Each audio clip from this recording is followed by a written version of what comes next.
श्री शिवाय नमस्तुभ्यं, श्री शिवाय नमस्तुभ्यं, श्री शिवाय नमस्तुभ्यं, श्री शिवाय नमस्तुभ्यं, श्री शिवाय नमस्तु श्री शिवाय नमस्तुभ्यं, श्री शिवाय नमस्तुभ्यं, श्री शिवाय नमस्तुभ्यं, श्री शिवाय नमस्तुभ्यं, श्री शिवाय नमस्तुभ्यं, श्री शिवाय नमस्तुभ्यं, श्री शिवाय नमस्तुभ्यं, श्री शिवाय नमस्तुभ्यं, श्री शिवाय नमस्तुभ्यं। हर हर महादेव। काल हरा दुख हरा दारी धरा कष्ट हरा, हर हर महादेव। शंभु शंभु बोल बम का नारा है, बाबा एक सहारा। श्री शिवाय नमः। आप सबों को वंदन करते हुए प्रथम पूज्य देव गणपति गणेश जी महाराज का आह्वान करता हूँ। उनसे प्रार्थना करता हूँ, हे गणेश जी महाराज, आप इस कथा स्थल पर पधार कर आवाज समझ देवी देवताओं को आने का मारते हैं। आप प्रसन्न होइए, आप विघ्नहर्ता हैं, आप सभी प्रकार के कष्टों का हरण करने वाले देवता हैं। आप सभी की सहायता करते हैं, इसीलिए आप गणनायक हैं। आप गणों के नायक हैं, इसलिए आपको सभी देवी देवता आपके बिना किसी भी कथा स्थल पर नहीं जाते। आपके ही आज्ञा उपरांत, आपके ही मार्ग देने के उपरांत ही वो लोग किसी भी कथा स्थल या कहीं भी जाते हैं। मैं यहाँ के स्थान देवता, वास्तु देवता, ग्राम देवता, क्षेत्रपाल देवता तथा इस सोसाइटी में विराजमान सभी देवी देवताओं का आह्वान करता हूँ तथा शिव परिवार का आह्वान करता हूँ। मैं अपने भोलेनाथ, मैया पार्वती, शिव महापरिवार का आह्वान करता हूँ तथा मैया पार्वती और भोलेनाथ से अनुरोध करता हूँ, इस कथा स्थल पर पधार कर आप गौर बिंदोरकाशन कर भावपूर्वक इस कथा का श्रवण कर हमें कृतार्थ करें। हमसे किसी प्रकार की त्रुटि हो रही हो तो बाबा क्षमा करें। मैं यहाँ के सभी देवी देवताओं का आह्वान करता हूँ। मैं अपनी कुलदेवी के सरस्वती माता तथा अपने श्रोताओं के कुल देवता कुलदेवी का भी आह्वान करता हूँ। मैं अपने पूर्वजों को नमन करते हुए अपने पितर पितरानी का आह्वान करता हूँ तथा अपने श्रोताओं के पितर पितरानी का आह्वान करता हूँ। मैं अपने गुरु सांवरिया बाबा को नमन करता हुआ गुरु आज्ञा लेकर आज कथा प्रारंभ करूंगा। पंडित प्रदीप जी मिश्रा को जितना भी धन्यवाद दूं वो कम होगा। उनकी प्रेरणा से मैंने 18 पुराण बाबा के समक्ष इसी यूट्यूब चैनल के माध्यम से पढ़ने का निर्णय लिया, प्रण लिया। अब बाबा मेरी सहायता करें। हम लोग फिर से यही कहेंगे, जपा कर तू श्री शिवाय नमस्तुभ्यं, भजा कर तू श्री शिवाय नमस्तुभ्यं, जीवन का है ये सार, श्री शिवाय नमस्तुभ्यं, श्री शिवाय नमस्तु। हम लोगों ने कल पढ़ा था, संगमेश्वर से पश्चिम त्रिभुवन विख्यात गंगेश्वर लिंग है। भगवान श्री कृष्ण ने परम धाम पधारते समय स्नान करने के लिए वहां गंगा जी का आह्वान किया। गंगा ने शिव भक्ति परायण होकर वहां शिवलिंग स्थापना किया। गंगेश्वर का दर्शन करने से गंगा स्नान का फल मिलता है। बोलो शंकर भगवान की जय। महादेव जी कहते हैं, तदंतर एकाग्रचित होकर नंदादित्य का दर्शन करने के लिए जाएं। पूर्व काल में नंद नाम से प्रसिद्ध एक राजा हो चुके हैं जो सब लोगों को सुख देने वाले थे। उन धर्मज्ञ नरेश से शासन काल में दुर्भिक्ष, रोग, व्याधि, अकाल मृत्यु तथा अनावृष्टि का भय किसी को नहीं था। कुछ काल के अनंतर पूर्व काल कर्मों के फल से राजा का शरीर बड़े भारी कुष्ठ रोग से व्याप्त हो गया। इससे उन्हें बड़ा वैराग्य हुआ और उन्होंने प्रभास में नदी के तट पर देवादिदेव भगवान सूर्य की स्थापना की। इससे वे रोग से मुक्त हो गए। वहां स्नान और श्राद्ध तर्पण करके नंदादित्य का दर्शन करने वाले मनुष्य फिर मृत्यु लोक में जन्म नहीं लेता, मुक्त हो जाता है। पार्वती प्राची सरस्वती के तट पर भगवान पूर्णादित्य का स्थान है। प्राचीन काल में त्रेता युग की बात है। प्रहलाद नाम के एक ब्राह्मण ने प्रभास क्षेत्र में आकर बड़ी कठोर तपस्या की। उन्होंने अत्यंत भक्ति भाव से भगवान सूर्य का आराधन तथा वेदोक्त स्तुतियों द्वारा सत्वन किया। तदंतर दिक काल के पश्चात प्रसन्न होकर भगवान सूर्य ने कहा, शुरुआत में इस तपस्या से बहुत प्रसन्न हो, तुम कोई मनोवांछित वर मांगो। ब्राह्मण ने कहा, भगवान आप प्रसन्न हो ये गए, यही मेरे लिए सबसे बड़ा वर और अभीष्ट मनोरथ है। देवेश्वर, आपका दर्शन जो स्वप्न में भी दुर्लभ है, तथापि यदि मुझे वर देना ही है तो मैं प्रार्थना करता हूँ कि आप सदा इस स्थान पर निवास करें। एवं मस्तु कहकर भगवान सूर्य अंतर्ध्यान हो गए। प्रहलाद के द्वारा स्थापित होने के कारण वे प्रहलादित्य कहलाए। प्रहलाद जीवन भर उनकी आराधना में लगे रहे। अंत में उन्हें सुरलोक की प्राप्ति हुई। जो भाद्रपद मास की षष्ठी को वहां स्नान और प्रहलादित्य का दर्शन करता है वह कभी कोई कष्ट नहीं पाता। गंगापथ नामक स्थान में महान स्तोत्र वाली गंगा जी और गंगेश्वर शिव है। जो वहां स्नान करके गंगेश्वर की पूजा करता है भयंकर पातकों से मुक्त हो जाता है। जो मनुष्य वैशाख की पूर्णिमा को सरस्वती नदी में स्नान करके वहां चमसोभेदित तीर्थ में पिंडदान देता है उस गया से कोटि गुना पुण्य प्राप्त होता है। तदंतर सब प्राणों का नाश करने वाली तथा संपूर्ण कामनाओं को देने वाली सूर्य प्राची की यात्रा करे। वहां स्नान करके मनुष्य 5 महापातकों से मुक्त हो जाता है। ऋषि तीर्थ के समीप न्यून कुमती नदी के उत्तर तट पर ऋषियों द्वारा पूजित त्रिलोचन लिंग है जो सब पापों का नाश करने वाला है। जो भाद्रपद कृष्ण चतुर्दशी को वहां उपवास रात में जागरण तथा प्रातकाल श्राद्ध एवं विधिवत शिव की पूजा करता है वह शिवलोक में निवास करता है। ऋषि तीर्थ के समीप देवी का नामक उत्तम क्षेत्र है जो इच्छानुसार फल देने वाला है। वहीं ऋषियों और सिद्धों से घिरा हुआ महासिद्ध वन है जो भांति भांति के वृक्षों और लताओं से व्याप्त तथा पर्वतों से सुशोभित है। देविका के उत्तर तट पर मैं उमापतीश्वर नाम से निवास करता हूँ। वह क्षेत्र मुझे बहुत प्रिय है। पार्वती महा मेरा विग्रह उमा नाम के तुम्हारे विग्रह से संयुक्त है, इसलिए उमापति नाम से मेरा प्रसिद्धि हुई है। जो पौष मास की अमावस्या को वहां श्राद्ध करता है उसका वह श्राद्ध अक्षय होता है। बुद्धिमान मनुष्य वहां गौ भूमि स्वर्ण तथा वस्त्र का दान करें। सब देवताओं ने उस श्रेष्ठ नदी का आह्वान किया है, इस कारण वह पापनाशनी देविका कही गई है। वहां भगवान मुदरवरहा का दर्शन करना चाहिए। चारों वेद ही उनके चारों पैर हैं, यूप उनकी दाढ़ है, क्रतु उनकी दांत हैं, सुरवा मुख है, अग्नि जीभा है, कुछ सोम है, ब्रह्म मस्तक है, दिन और रात उनके नेत्र हैं, वेदांग कानों के आभूषण है। इस प्रकार यह मैं बराह भगवान उस स्थान पर स्थित हैं। अश्विन मास की अमावस्या तथा एकादशी को जब सूर्य कन्या राशि पर स्थित हो गुड़ युक्त पायस एवं गुड़ युक्त हविष्य लेकर नमो व पितरो रसाय इत्यादि मन से इसको तथा अन्य भोजन सामग्री को अभिमंत्रित करें। तेजोसी शुक्रम इत्यादि मन से घी और दधी, करावनो इत्यादि मन से दही अभिमिश्रित करें। आप्यायस्व इत्यादि मंत्र के द्वारा दूध अभिमंत्रित करके जितने व्यंजन और भक्ष्य भोज पदार्थ हैं उन सबको महान इंद्रेन इत्यादि मंत्र के द्वारा अर्पण करें। संवत्सर इत्यादि मंत्र के द्वारा जल अर्पण करें। इस प्रकार ब्राह्मण भोजन कराकर वहां पिंड दान देना चाहिए। प्राचीन काल में समी मुख नामक एक ब्राह्मण था, उसका विशाख नाम का पुत्र हुआ जो बड़ा भयंकर कर्म करने वाला था। उसने एकमात्र माता पिता की सेवा को छोड़कर और कोई सत्कर्म कभी नहीं किया था। तदंतर दीर्घ काल के पश्चात उनका माता पिता बहुत वृद्ध हो गए और मृत्यु के निकट पहुंचे। वे रोग आदि के अत्यंत व्याकुल थे। विशाख प्रतिदिन जंगल में जाता और अपना शक्ति का प्रयोग करके दूसरों को धन लूट लाता।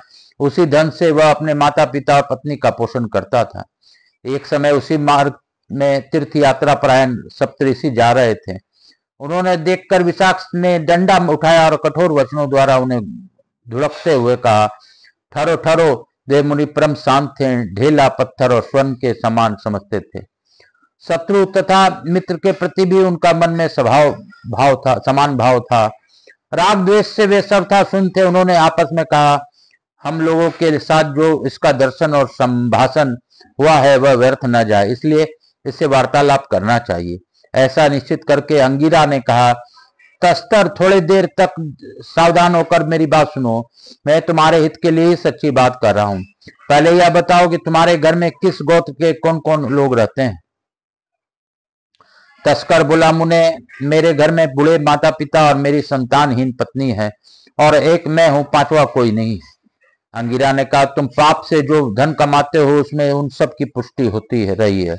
अतः घर जाकर उन सब से पूछो कि पाप करता हूं और सब लोग उस पाप की कमाई खाते हैं, अतः वह पाप किसको लगेगा और मेरा पाप किसे शीघ्र छूटेगा।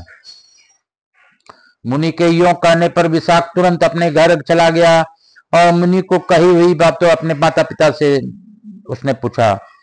उसकी बात सुनकर माता पिता बोले, बेटा, एक मनुष्य पाप करता है और उस पाप को कमाई को बहुत से लोगों भोगते हैं। भोगने वाला तो छूट जाते हैं और करता और उस पाप दोष से लिप्त होता है। जो मंद बुद्धि मानव कुटुंब के लिए शुभ कर्म करता है, उस पापी को निश्चय ही अपना आत्मा प्रिय नहीं है। माता पिता की बात सुनकर उसने मन ही मन कुछ भय हुआ और उसने निकट जाकर पिता माता से कहा, मैं आप लोगों के लिए ही पाप करता हूं, अतः आप उसके किसी आशंका भोग करने का क्या या नहीं करेंगे या नहीं। माता पिता बोले, बेटा, जब हम पहली अवस्था में थे तब हम तुम्हारे द्वारा पालन करने योग्य थे और अब इस वृद्धावस्था में तुमको ही हमारा पालन करना चाहिए। ब्रह्मा जी ने यही पिता पुत्र का पारंपरिक धर्म बतलाया है। हमने तुम्हारे लिए जो शुभ अशुभ कर्म किए हैं उसको हम भर भोगेंगे और अब तुम जो शुभ या अशुभ कर्म करते हो उसको भोग तुम्ही को भोग करना पड़ेगा। अतः विद्वान ब्रह्म पुरुषों को सदा शुभ कर्म ही करने चाहिए। चोरी, खेती, ब्याज, व्यापार अथवा नौकरी कुछ भी करके तुम हमें प्रतिदिन भोजन देते हो, उसका दोष हमको नहीं लगता। माता पिता की बात सुनकर विशाख ने पत्नी से भी वही बात पूछी। उसने भी वही उत्तर दिया जो माता पिता ने दिया था। इससे विशाख को बड़ा वैराग्य प्राप्त हुआ। वह बार बार अपनी निंदा करता हुआ बहुत दुखी हुआ और बोला, मुझे पाप कर्म प्रायण दुष्कर्मों के धिक्कार है। जो विवेक से शून्य और सत्संग से रहित है, जो विद्वान पुरुषों को सेवा नहीं करता, वही पाप करता है। उस पापी के अपना आत्मा प्रिय नहीं है। इस प्रकार सोच विचार करता हुआ वह ऋषि के समीप आया और मधुर वाणी में आदर पूर्वक कहा, मुने, अब आप पधारिए या अपना कुशासन और कमंडलू लीजिए। ये है आपके वलकल, चीर और मृग चर्म, ये सब लेकर मेरा अपराध क्षमा कीजिए। मैं दीन हूँ, कृपण हूँ तथा सत्संग से वंचित एवं मूर्ख हूँ, मुझे क्षमा कीजिए। आज से मैं इस साधु निंदित, क्रूर एवं भयंकर कर्म से निर्वृत्त हो गया। अब मुझे इस पाप कर्म का कोई प्रायश्चित बताइए जिससे आपकी कृपा से मैं पाप से मुक्त हूँ। ऋषियों ने कहा, वत्स, तुमने बहुत अच्छी बात पूछी है। एकाग्रचित होकर सुनो। मैं तुम्हारे गोपनीय बात बतलाऊंगा, उसे किसी के सामने कहना नहीं चाहिए। उसके जप से तुम अवश्य पाप मुक्त हो जाओगे। यह 4 अक्षर माला मंत्र तुम उच्च स्वर से जपते रहो। यह मनुष्यों के सब पापों को हरने वाला है, तो स्वर्ग और मोक्ष देने वाला है। उनके यूं कहने पर विशाख प्रतिदिन उस मंत्र का जप करने लगा और वे मुनि वहां से चले गए। विशाख गुरु भक्त था। देविका के उत्तम तट पर उसका मंत्र का जप करते हुए उसे समाधि लग गई। उसकी भूख प्यास नष्ट हो गई और शरीर शुद्ध हो गया। मंत्र, तीर्थ, द्विज, देवता, द्वैद्य, दवा और कुरु, इनमें से जैसा जिसकी भावना होती है उसको वैसी सिद्धि प्राप्त होती है। यह जीवात्मा स्वभाव से ही निर्मल परमात्मा का स्वरूप है। उपाधि के संग से विकार को प्राप्त होता है। जैसे स्फटिक मणि स्वरूप स्वच्छ है, किंतु उपाधिवश उसमें भी भिन्न रंगों का प्रतीत होती है। जिस प्रकार भ्रमरी स्वयं तो वंध्या होती है, परंतु कहीं से छोटा सा जीव जंतु पाकर उसे अपना स्थान पर ले जाती है और ध्यान मग्न होकर उसके शिशु रूप से उसका चिंतन करती है, जिसके कारण उसी का ध्यान करके बढ़ने वाला वह जीव भी वैसा ही हो जाता है। यद्यपि वह जीव दूसरी योनि में उत्पन्न हुआ रहता है, तथापि भ्रमरी के चिंतन से भ्रम रूप हो जाता है। यही सब पुरुषों के लिए दुष्टांत है। जो गुरु से उपदेश पाकर उसमें संदेह करता है, वह सिद्धि को नहीं पाता। जैसे भाग्यहीन पुरुष को निधि नहीं मिलती, इसी प्रकार मंत्र जप में संलग्न हो अमृत को प्राप्त हुए विशाख मुनि को सहस्त्रों वर्ष बीत गए। कुछ काल के पश्चात वे बाम्बी के मिट्टी से घिर गए। उन्हें इस बात का कुछ भी पता नहीं था। तदनंतर दीर्घ काल के पश्चात वे सप्तऋषि फिर उधर से आ निकले और उस स्थान को देखकर एक दूसरे से कहने लगे, यही वह भयानक आकार वाला तस्कर विशाख हमें मिला था, जिसने यहाँ आते ही हमारे सब कुछ लूट लिया था। इस प्रकार वार्तालाप करते हुए महर्षियों ने बाम्बी के भीतर से आते ही मंत्रोच्चारण की उत्तम ध्वनि सुनी। तब कौतूहलवश उन्होंने खंती से उस पर्वताकार वाल्मीकि को खोदा। उसके भीतर उसी रक्षर मंत्र का जप करता हुआ विशाख उन्हें दिखाई दिया। उसे समाधि में स्थित ज्ञान योग समस्त और सिद्धियों को लेकर उन्होंने उसके सप्त शरीर से मर्दन किया। तब वह सजग होकर बोला, महर्षियों, आपने अपना धन ले लीजिए, मुझे पापी ने अज्ञान वश से छीन लिया था। अब आप यह सब लेकर तीर्थ यात्रा को जाइए। मैंने आपको मुक्त कर दिया। मेरे माता पिता और पत्नी से जाकर कह दीजिए कि विशाख सब प्रकार के आसक्तियों से रहित हो गया। अब वह पहले की तरह आप लोगों से मिलना नहीं चाहता। सप्तऋषि बोले, मुने, तुम्हें यहाँ रखते हुए बहुत वर्ष बीत गए। तुम्हारे माता पिता पत्नी तथा अन्य जो कुटुंबी लोग थे उन सब की मृत्यु हो चुकी है। हम लोग दीर्घ काल के पश्चात इस स्थान पर आए हैं। अब तुम इस मंत्र जप के प्रभाव से सिद्ध हो गए हो। तुम एकाग्रता पूर्वक मंत्र का चिंतन करते हुए वाल्मीकि में स्थित रहे हो, अतः इस भूतल पर वाल्मीकि नाम से प्रसिद्ध होगे। तुम्हारी जिह्वा के कारण अग्रभाग पर सरस्वती देवी चौचम निवास करेगी और तुम रामायण काव्य का निर्माण करके मुक्त प्राप्त करोगे। विशाख बोला, विप्रवरो, आप प्रसन्न होकर गुरु दक्षिणा स्वीकार करें, जिससे मैं उर्विन होकर महान तप में संलग्न हूं। ऋषि बोले, ब्राह्मण, तुम सिद्ध हो गए हो, यही हमारे लिए गुरु दक्षिणा है। तुम पुनः कोई मनोवांछित वर मांग लो।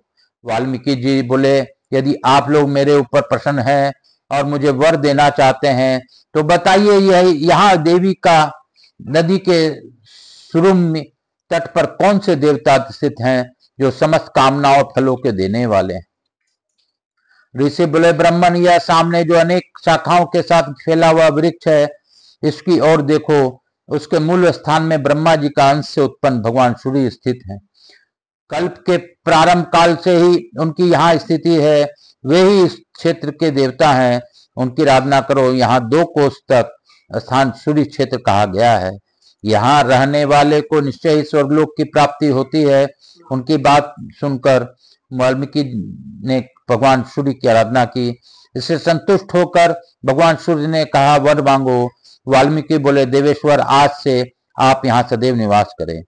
सूर्य ने कहा, विप्रवर, मूल स्थान में निवास करने वाला मैं आज तुम पर संतुष्ट हुआ हूँ, अतः यह क्षेत्र अब मूल स्थान के नाम से ही विषक्त होगा। जो लोग उत्तरायण में यहाँ भक्ति पूर्वक स्नान करेंगे वे स्वर्गलोक में जाएंगे। विप्रवर, तिल मिश्रित जल से यहाँ तर्पण करने पर पितरों को गया श्राद्ध के समान संतोष प्राप्त होगा। जो मानव भक्ति पूर्वक साग, मूल, फल, खली अथवा गुड़ से यहाँ श्राद्ध करेंगे वे परम मोक्ष की प्राप्त होंगे। कीट पतंग, पशु पंछी तथा मृग भी प्यास से पीड़ित हों, यहाँ के जल का स्पर्श करने मात्र से परम गति को प्राप्त होंगे। श्रावण मास की पूर्णिमा को तुम्हारे स्नेहवश में यहाँ विशेष रूप से निवास करूंगा। उस दिन जो यहाँ के जल से पितरों का तर्पण करेगा उसके 18 प्रकार के कोढ़ तत्काल नष्ट हो जाएंगे।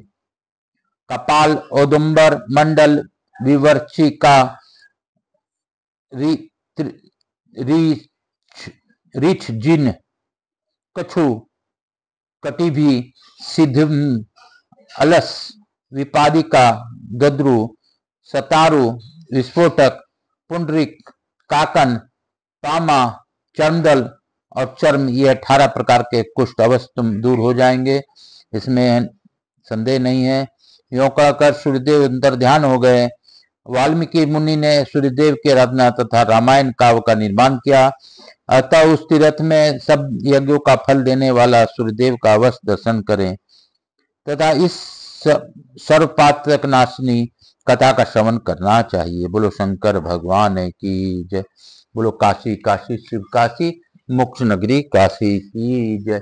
हर हर महादेव। काल हर, दुख हर, दारिद्र कष्ट हर हर महादेव। शंभु शंभु। बोल बम का नारा है। बाबा एक साथ पंखा बंद करो।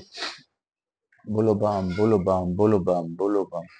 मैं आप सबको वंदन करते हुए प्रथम पूज्य देव गणपति गणेश जी महाराज को धन्यवाद देता हूँ। उनकी कृपा से हम लोगों ने सभी देवी देवताओं का आह्वान कर इस कथा का श्रवण किया। मैं लघु आरती करता हुआ आज की कथा को यहीं पे विराम दूंगा और यही कहूंगा जपा कर तू श्री शिवाय नमस्तुभ्यम। भजा कर तू श्री शिवाय नमस्तुभ्यम। जीवन का है ये सार, श्री शिवाय नमस्तुभ्यम। श्री शिवाय नमस्तुभ्यम। श्री शिवाय नमस्तुभ्यम। कर्पूर गौरम करुणावतारम संसार सारम भुजगेंद्रहारम सदा वसंतम हृदयारविंदे भवम भवानी सहितम नमामि। श्री राम जय राम जय जय राम, श्री राम जय राम जय जय श्री राम जय राम जय जय राम, श्री राम जय राम जय जय राम, श्री राम जय राम जय। यहाँ के स्थान देवता, वास्तु देवता, ग्राम देवता, तुलसी जी महारानी की जय, शालिग्राम जी की जय,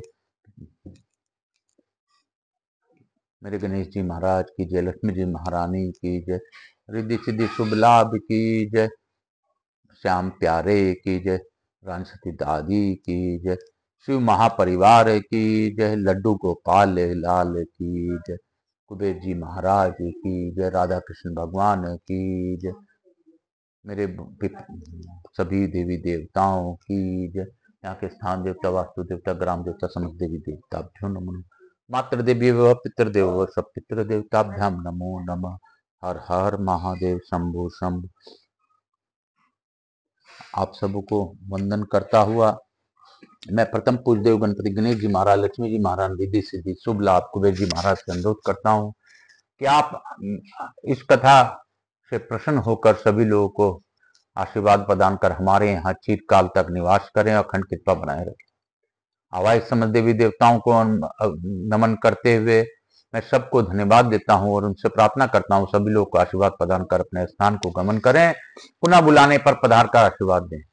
मैं अपने भोलेनाथ मैया पार्वती को धन्यवाद देता हूं कि उन्होंने भावपूर्वक इस कथा का श्रवण किया और वाल्मीकि जी के सप्तऋषियों के सत्संग से किस प्रकार वाल्मीकि जी बने इसके बारे में हमने जाना। कथा बहुत अद्भुत है, लेकिन बाबा विश्वनाथ की कथा हम लोगों के जीवन में उतरती ही जा रही। बाबा की कृपा सभी पर बनी रहे। इसी के साथ आज की कथा को हम लोग यहीं पर विराम देते हुए बाबा भोलेनाथ से प्रार्थना करूंगा कि बाबा आप तो हम मेरा कष्ट को जानते ही हैं तथा मुझसे जुड़े सभी लोगों के कष्टों का निवारण कीजिए और अपनी अखंड कृपा बनाए रखिए। काल हरा दुख हरा दारी धरा कष्ट हरा हर हर महादेव।